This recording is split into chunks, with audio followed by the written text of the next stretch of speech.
diin ang mga katawhan, no? Yes. Nag-usa man gyud niining Nag- ilang tagsa ka mga paghuna-huna. No, Nagbangot-ngot sa panghitabo. Yes. Oo. Dako kaayo ning epekto sa ato ang nasod mga kaigsunan tungod kay ang mga katawhan mitingog na kabahin niining pagkuha sa ato ang kanhi presidente Rodrigo Roa Duterte og gidala ngadto sa laing nasod. Yes. No?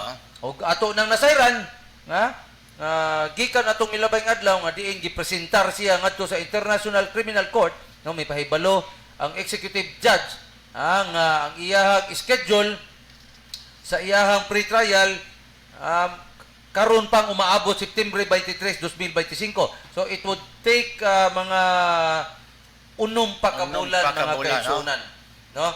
Unsa man ang rason nga nung ila ning gi-delay, no, sila ray nakaibaw niya na muna ato ning isgutan sa gikaingon pa ni sir, no, unsa man ning motion for speedy trial, so ang motion for speedy trial mga kaigsunan, it is a request made by the defendant but pasabot sa kang digong ning mga abogado or their lawyers to the court to schedule the trial as soon as possible and ensuring that the defendant's right to a speedy trial is upheld. Yes, of course, no.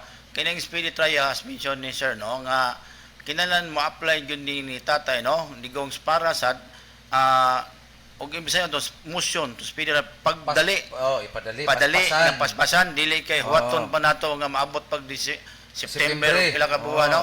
Kung kini nga speedy trial request ni sa abogado nga ayon yung idugay-dugay nga aboton pang hearing nato September kay nagkalisod ng mga ni tawo sa tatay niya nagkurog dito abtan pag September niya mo sa metabo sa taon sa biktima ni Tatay Dex og abtan pag September makatilaw pa siya pasuhan di pa siya kauli-ili sila des Pilipinas tungod anang kadugay sa bulan, so naay psychological taon nga tao. In fact, aduna manggay sila yung mga gipanglantaw na ang kampo ni President Duterte nga base niya noon sa kaning ilahang paglangan-langan ining iyahang trial, base niya no og dili nakaabot. Yes, of course.